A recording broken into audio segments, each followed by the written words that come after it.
You are watching the OCTV News at the News Studio. Welcome to Oxford News This Week. I'm Elgin Nichols. And I'm Terry Stiles. In this week's news, a Lakeville lady celebrates a century of life, public views library options, and state cops search a house. Stay tuned. Learn more about these stories and others. The Oxford News begins right now.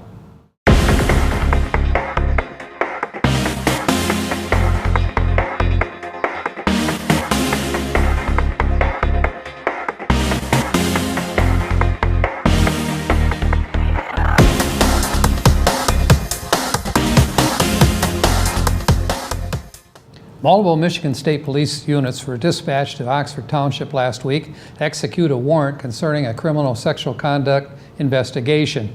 According to an Oakland County Sheriff report, a deputy was sent to the scene after a report by neighbors and found multiple MSP units, including a forensic van parked in front of the house, and they were assisting the State Attorney General's office with a search warrant regarding a CSC investigation. Thanks to the efforts of the Oxford Fire Department, Oakland County Sheriff's Office, and residents along Coates and Hummer Lake roads, Eli Whitney, a 27-year-old Appaloosa gelding, was rescued from the icy waters of a large drainage ditch where he was stuck in the freezing water for hours. In 2006, Eli was featured in the Ripley's Believe It or Not book series because his owner, 82-year-old Randy Davison, rode him in all 50 states and all 10 of Canada's provinces between July 2000 and April of 2005. Eli achieved notoriety again in 2008 when he was one of 3 horses who spent 21 consecutive days pulling an Amish wagon across Michigan from Oscoda to Empire and back again. A 547-mile journey. Davison, who has owned Eli since March of 2000, reported thanks to all the help from the firefighters and the community for his 4-legged friend, who is doing fine. Oxford firefighters were kept busy last week as they also battled a house fire in the Red Barn subdivision. The home's 3 occupants, a 28-year-old man, his 37-year-old girlfriend, and his 53-year-old mother, were at a nearby laundromat when the fire started. Upon arriving home, the girlfriend smelled smoke and could hear smoke alarms. According to Assistant Fire Chief Dave Creech, the fire started in the kitchen in the area where the stove and microwave were located. The trio said they had not used the stove that day, but had used the microwave, which they unplugged prior to leaving the home. Creech reported there was smoke and damage throughout the house and an estimated damage of around $70,000 in structural and $20,000 in content loss. Cause of the fire is still under investigation. Members of the public came with their ideas, concerns, and questions to the Addison Township Library's open house last week, where they were offered 2 design options which included a traditional style and a more contemporary look for their new library. Though the 2 3D designs were purely conceptual, they gave people an idea of what the library could look like. Opinions were split on which design would be best, but many said they wanted a new facility to fit the style and heart of the township. Not too traditional, but not too modern either. Good luck, you guys. Back in 1854, the Flying Cloud was one of the fastest trade ships on the Atlantic Ocean. Famous for its speed behind one of the largest merchant ships launched in the United States and having a female navigator. A model of the clipper ship now sits inside Addison Township Clerk Pauline Bennett's office, thanks to efforts of longtime artist and township resident Joe Schnurr. After an unfinished version of the model showed up at the Township Hall a few months ago, Schnurr decided to finish building the ship and give it back to his friend Bennett. Schnurr, an 86-year-old, said the model's deck was already assembled by the boat's previous owner, so he was left with the task of tying down the dozens of little strings. He is a big fan of hard work, and he said He didn't want to see someone else's hard work go unfinished. People may be wondering if the waters of Addison Township's Lakeville Lake possesses magical powers or medicinal properties. Probably not. But don't tell that to Cora Schramm, who celebrated her 100th birthday on March 10th. When asked to share her secret of her longevity, she immediately replied, "I swam in Lakeville Lake," quote unquote. Her family and friends owned lakefront property there since 1906. That's when her father, William Emke, purchased the land for $150. He then built a house on it, which still stands today. With her family's help, Schramm plans to remain in Lakeville for the rest of her life. Congratulations. Oxford Village resident Heather Dalling once again combined her creative energy and patriotic spirit to produce an award-winning piece of art on behalf of the local organization dedicated to supporting the veterans for the 5th consecutive year. Dalling's work earned first place in the Buddy Poppy display contest at the 40th annual Midwinter Conference for the Department of Michigan Veterans of Foreign Wars held in Kalamazoo. Dalling's display utilized Buddy Poppies as well as black card stock, tissue, paper, foam board, glue, and a light source to create a piece meant to symbolize American unity. The display features emblems representing all 5 branches of the United States military encircled by Americans, both children and adults holding hands. Dalling's creation was one of 34 entries in this year's Buddy Poppy display contest. She's been submitting her work since 2014. She placed second this year, but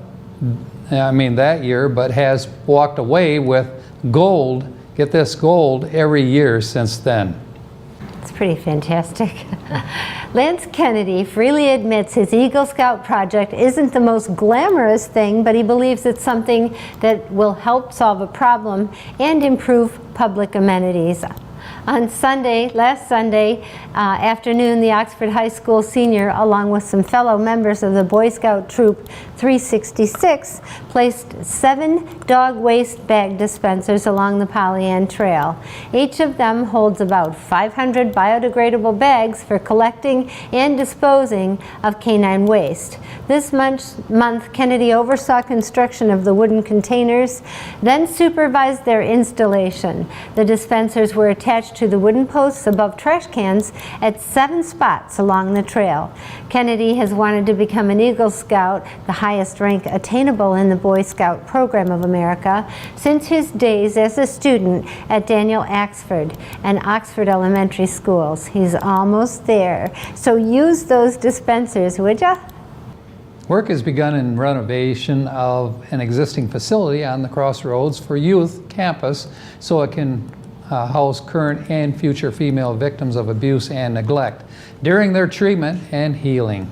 Expected to open this September, the residents will be called the Mattis House in memory of Bill Mattis, who served as Crossroads director from 1953 till 1983. Crossroads for Youth is currently licensed to house 30 boys and 15 girls aged 17 to 7 who have been abused and neglected and referred to by a facility by the Department of Health and Human Services. Such a good place. It's always benefited a lot of kids ever since I can remember, of course, since 1953. That's amazing. Yeah, and I think the administrators and the staff, they really care about these kids. Yep. Yeah, and they're certainly not in it for the money, are they? No, they would not be. Speaking of money, we're putting money into our roads, Elgin. Yes. Let's talk about those potholes. It's not pot, it's potholes. Yeah, right.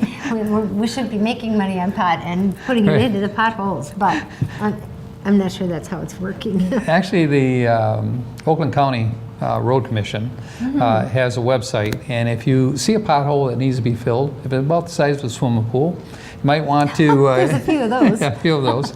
You may want to contact them and fill out a form on the website, and they will respond to it. really So- neat information, good for them that they're staying on top of things, because right Yeah. now is the time that if they didn't have that website, they'd probably get a lot of phone calls. It's pretty bad. Well, they're really anticipating nasties coming up the line here, so they want to fix it. I just heard on the news this morning or yesterday, a woman got a ticket for trying to go around a pothole. She crossed the yellow line. So she got a ticket for that. Don't cross the yellow line. Go the other way if you're going to go around the pothole. But be careful. Accidents happen because people are trying to dodge those things. Seems like there should be a little discretion there, you know. Yeah, right. Let me see, You should've- pothole, 6 feet deep, maybe. Yeah. I'm going to go around. But you want to make sure nobody's coming the other direction, of course. Yeah, absolutely. Be safe out there. Yeah. It's spring. Watch out for the animals and the critters that's going back and forth. Yay, spring is here. Especially Finally. the skunks, watch out. Look out for those skunks. They're That's hard crossing on the your road. car, isn't it? Oh, it could be a mess. Anyhow, that's it for Oxford News this week. If you'd like to learn more about these stories or others, pick up a copy of the Oxford Leader newspaper. Better yet, catch us on our website, occtv.org, on YouTube, and of course our regular cable channel Spectrum, channel 199, 191, or AT&T channel 99. Well done. Coming up soon, OCTV's very own Cody Wright with school sports and school news, incorporating great topics with Alexis Ware. And you won't want to miss Auto Talk and Science in the News with Dave Kenny. I'm Terry Stiles. Thanks for watching Oxford News this week, where we bring your news closer to home. And I'm Elgin Nichols. Remember, always be kind to your friends and neighbors, and thanks for watching.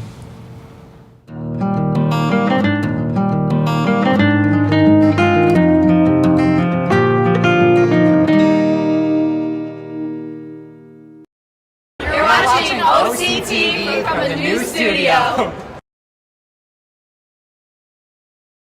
Welcome to Science in the News. I'm Dave Kenny, and these stories are taken from the publication New Scientist. In our first story, expect a sharp frost on Pluto for the next 100 years. That is the forecast from an analysis suggesting the dwarf planet's atmosphere has reached maximum pressure and will begin freezing nitrogen onto the surface. Pluto's tenuous atmosphere was first spotted in 1985 as astronomers watched the world pass in front of a distant star, an event known as an occultation. Since then, about a dozen occultations have been used to study the gassy layer, which has gradually grown in size over the past 30 years. The cause of this increase is the slowly changing seasons on Pluto in its elliptical orbit that lasts 248 Earth years. After reaching the closest point to the Sun in 1989, its northern hemisphere gradually tilted toward our star. This raised the temperature of Sputnik Planitia, a vast reservoir of nitrogen ice spotted by NASA's New Horizons spacecraft during its 2015 flyby of Pluto. The ice warmed and turned into gas, increasing the atmospheric pressure. From 1988 to 2016, the surface pressure increased by a factor of 3, from 0.4 to 1.2 pascals. But Sputnik Planitia is now moving into a century-long period of twilight, suggesting the atmosphere will begin to condense and freeze onto the surface of Pluto, almost vanishing in the next 100 years. It will not disappear, but more than 95% of the atmosphere will collapse onto the surface, says Bruno Saccardi at Sorbonne University in Paris, who has been tracking the atmosphere as part of the analysis. It will snow, it will freeze on the surface, and it will create a frost.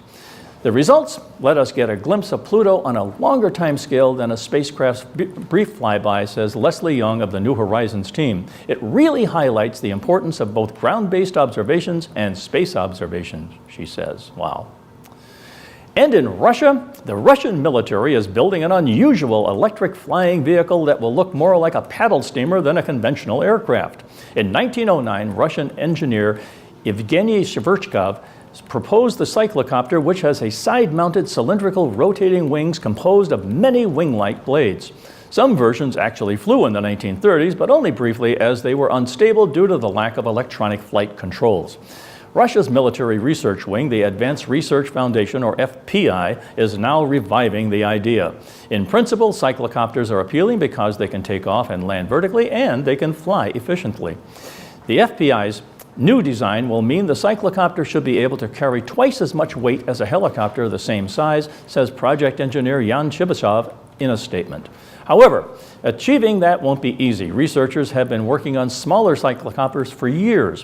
One fundamental issue the team will have to overcome is keeping the weight of the rotors down because the weight grows quickly with size, says Mobile Benedict at Texas A&M University, who has built versions ranging from insect size to 9 kilograms. Another is ensuring the rotor blades can withstand the higher forces involved, he says. The FPI is currently constructing the components of its full-scale cyclocopter with demonstration flights scheduled for 2020. And in our last story, a low-calorie diet may help alleviate the symptoms of inflammatory bowel disease, or IBD. That's according to experiments with mice with IBD who were fed a low-calorie, low-protein diet that had reduced intestinal inflammation, and a regenerated gut as a result. In humans, IBD includes Crohn's disease and ulcerative colitis, which both cause inflammation in the intestines. They have been associated with a combination of genetic and environmental factors, including a diet high in animal protein. Walter Longo and his colleagues at the University of Southern California fed 18 mice with IBD symptoms a reduced calorie diet of plant-based foods over 4 days. This fasting mimicking diet increased stem cells in the gut, a sign of regeneration, and also reversed inflammation-associated shrinking of the colon. A second group of 11 mice on water-only fasting also showed some gut improvements, but didn't experience any reversal of inflammation symptoms. The team found an increase in the gut bacteria Lactobacillus, and that transplants of this microbe reversed IBD symptoms. A number of studies indicate that it is protective against IBD in mice and humans, says Longo. He believes the low-calorie diet has helped repopulate the gut with lactobacillus, which is responsible for improving symptoms. This fasting mimicking diet has previously been trialed in people without IBD. We know it works well to reduce inflammation and the associated increase in white blood cells in humans, says Longo, so it has the potential to be effective against Crohn's disease and ulcerative colitis. Keep up the good work. Well, that's it for this edition of Science in the News. I'm Dave Kenny. Stay tuned to Oxford Community Television. Hello everyone, this week we're just going to jump right into our interview with Michaela Haywood. Take a look. Hello everyone and welcome back to School News. This week we have our very first student host for 2019, Michaela Haywood. Michaela, how does it feel to be the very first student host this year? Honestly, kind of nerve-wracking, but Yeah. that's okay. Well, we actually had you for Schooling Around as well, so you did a phenomenal job on your interview, so I'm sure you'll do just fine doing this. Yeah. So tell us, what does being a leader mean to you? So being a leader means basically kind of taking charge and taking responsibility for your actions and for people around you and their actions as a group. Okay. Now, for those who find it a little bit more difficult to take charge or maybe to do the right thing when everyone else isn't, what is some kind words of encouragement that you can say to them? So basically just keep doing what you're doing. Honestly, like not everyone has to be leaders. There's people that, you know, do better listening to other people and following direction. That's just, you know, your niche. So you don't have to be a leader to do great things. Right. Yeah. So basically just stay positive and do the right thing, and you don't necessarily always have to go against the grain to do so. Exactly. Last week or a few weeks ago was your very first full week of school since school started as well. Yeah. So have you heard anything about whether or not you're going to have tacked on days? I'm not sure, honestly. It doesn't obviously apply to me because I'm a senior, but Oh, it doesn't? No. I did not know that. So even if the school year does go a little bit longer, seniors don't have to stay? no. Wow, okay, well then, I'm sure the seniors are loving this year. I know I would. But for the rest of the students, freshmen, sophomore, and juniors even, might be a little bit disappointed this year. How has the school being closed so much in 2019 affected you, if at all? Honestly, it's affected me a lot. Really? Just through like schoolwork and stuff and coming back and then leaving material and coming back to material and then getting tested over material. It's just been a rough couple of weeks, to be honest with you. So. Okay. Now, correct me if I'm wrong, and I may be wrong. It's been a while since I've been in high school, but ACT testing is for juniors and not seniors, or is it for seniors? It's for juniors. Oxford offers the SAT as like the senior testing? The junior testing. Oh, so juniors do ACT and SAT. Yeah, they can Okay. choose to take the ACT, but you're not required to. Okay. Did you actually take it? I didn't know. I Okay. took 2 SATs, so. Okay. Was it nerve-wracking? Can you offer, because ACT and SAT testing is also coming up, where there's warm weather, there's a lot of testing. Yeah, So yeah. can you say any words of advice to them as well? So it was nerve-wracking the first time I took the SAT, and I didn't do as well as I might have liked to have done. So I retook it actually and did much, much better because I studied a lot, did a lot of Khan Academy things, and came out on top with that, obviously. And yeah, so obviously, like if you're worked up about it, you know, there's always another time to take it. You can retake Exactly. it. So the first time doesn't have to be the only time. You don't have to beat yourself up about it Right. if the first time isn't what you planned it would be or what you hoped it would be. Now, what was the absolute hardest part about the testing itself?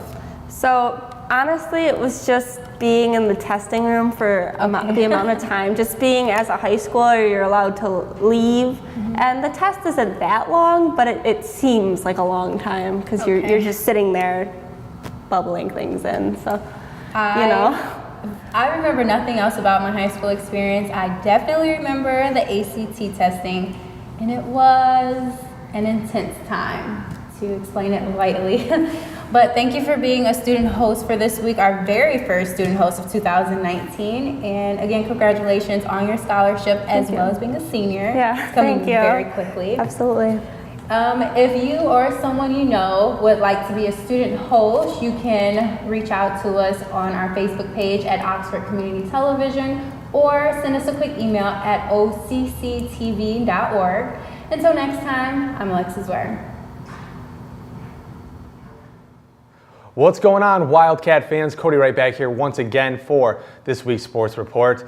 Now that the winter sports season is through, it's time to look ahead at our spring sports coming up. It will be nice to get into some outdoor sports once again, although what a winter season we had this year. With the bowling teams competing at a state level, Megan Armbruster taking first in individuals, the boys basketball team shattering records all the way up to regionals, and that's just naming a few. Now we look ahead to sports like baseball, softball, lacrosse, track, boys golf, and girls soccer and tennis. Anyways, we don't have much to go over this week, but the little we have is impressive. First off, freshman swimmer Carson Wolf competed at the state finals over the week along with sophomore swimmer Zach Beatty. Wolf took 15th place overall in the 200 individual medley with a time of 158.79. He also competed in the 500 freestyle, but was knocked out in the preliminary round, taking 20th place in the race with a time of 4:49.27. Beatty also competed in the 500 freestyle, falling in the preliminaries as well in 22nd place with a time of 4 minutes, 52 seconds, .68. To make it that far as a freshman and a sophomore is quite a good sign for both of these guys' future careers. Last time I checked, being 15th in the state as an individual is absolutely exceptional. Like I said, we are in one of those times now between seasons though, with not much going on. A lot of our multi-sport athletes transitioning now from winter to spring sports. We'll have more on what's coming up next week for that. For any more info on the past scores of the winter season, as well as future rosters, schedules, and statistics, I want you to go to oxfordathletics.org. There's plenty of game breakdowns, articles, and records all right there. Once again, that's oxfordathletics.org.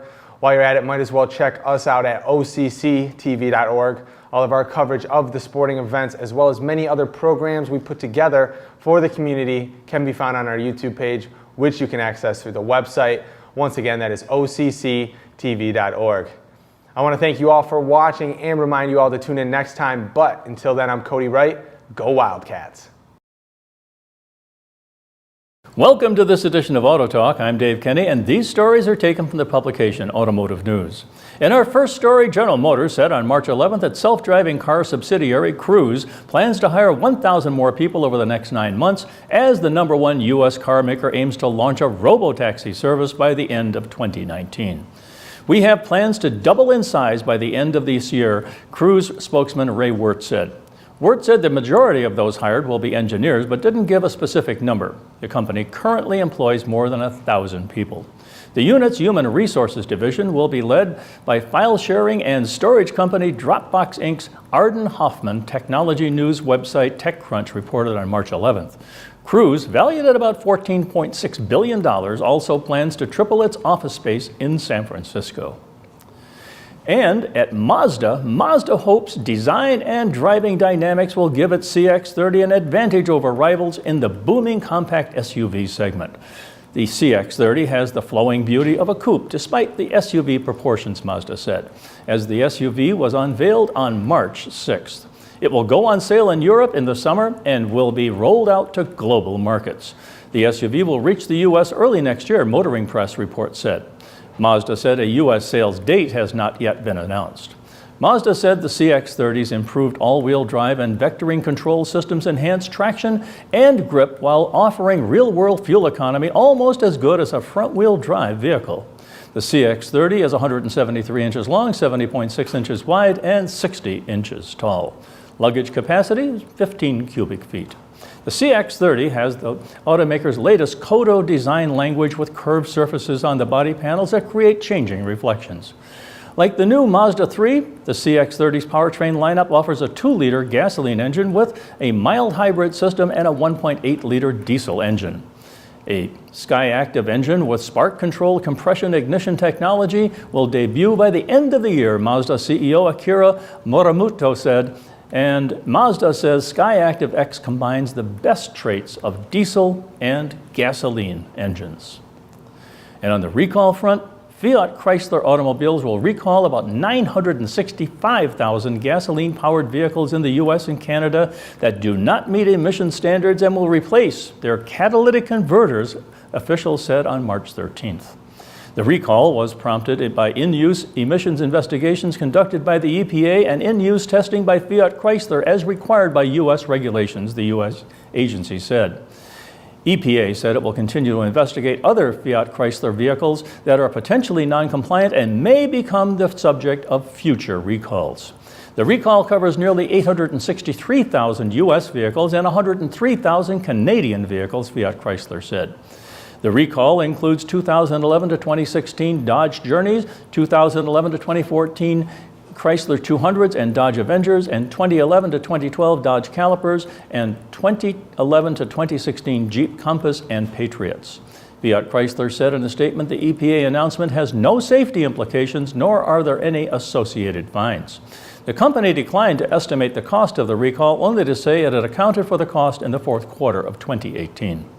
The issue was discovered by FCA during routine in-use emissions testing and reported to the agency, the company said. We began contacting affected customers last month to advise them of the needed repairs, which will be provided at no charge. Fiat Chrysler owners can continue to drive their vehicles, the government said, and the EPA said the recall will be done in phases this year due to the large number of vehicles involved and the need to find supplies of catalytic converters. The California Air Resources Board, or CARB, said 50,000 California vehicles must be repaired or drivers will not be able to register their vehicles. California and FCA said the vehicles emit nitrogen oxide, or NOx, pollution over regulatory limits. California said Fiat Chrysler's own data and test results confirmed that the catalytic converters in these vehicles were malfunctioning. NOx emissions in California are a major contributor to ambient ozone and fine particulate matter pollution, which is associated with asthma emergency room visits, increased hospitalizations due to exacerbated chronic heart and lung diseases, and other serious health problems, CARB said.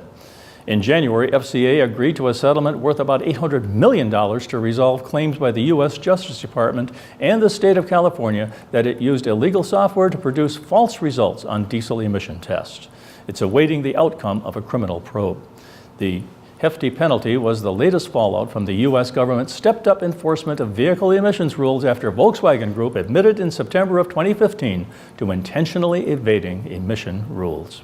Well, that's it for this edition of Auto Talk. I'm Dave Kenny, and as always, may the wind be at your back as you cruise down life's highways.